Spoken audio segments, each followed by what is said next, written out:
In a recent video, I had demonstrated a surgery being done on one of the family members.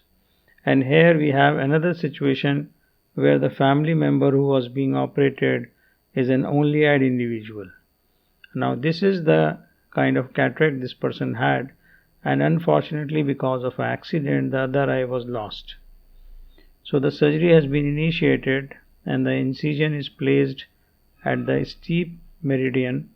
And apart from this, a opposite clear corneal incision was also planned to neutralize the pre-existing astigmatism of one diopters. Now, few of the issues in situation like these, apart from the surgical skill and outcome, is that the family members, when they are operated upon by the surgeon himself, have a different kind of equation. The reason being that it is a great demonstration of trust by that family member who is getting operated by the surgeon. And apart from that, the surgeon has a great responsibility to bear. And I also agree that in such a scenario, there cannot be any other person who could have taken greater care of the family member in contrast to any other person. We all take good care of our patients, but when it comes to a family member, you are more caring.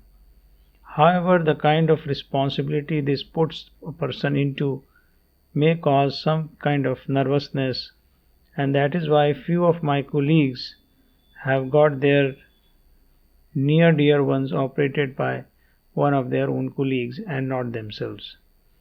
So that is something which is debatable, because in moments of stress the performance may enhance, but at the same time over stressed person can cause mistakes and lose confidence.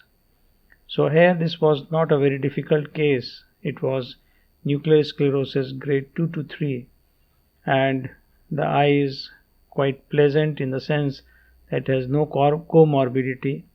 The cornea is clear, the anterior chamber is adequate, and the mydriasis is good.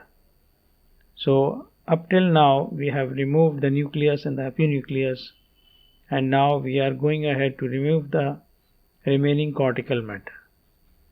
Now usually this step is something which can result into a accident of posterior capsular tear.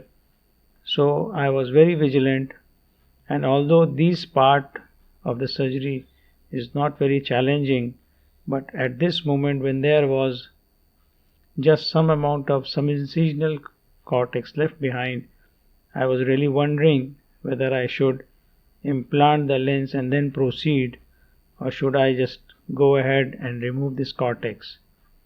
We all know that the occurrence of a posterior capsular tear grossly compromises the modern cataract surgery. However, the cortex was successfully removed, and that was a stress point for me during the surgery.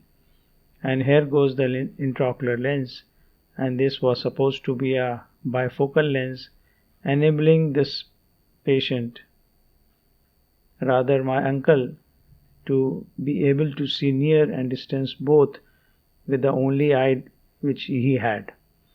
And this is the placement of the opposite clear corneal incision so as to neutralize the pre-existing astigmatism of one diopters.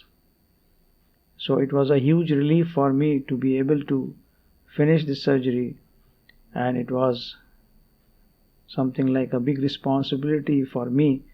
And as you can appreciate at this moment, it's a nice surgery, and the surgery has been finished. The capsular excess border is covering the IOL, and this is the next day post-op picture which shows a good centered IOL, and the visual acuity was 612, 6.9 unaided with N8 with this dilated pupil. Thank you.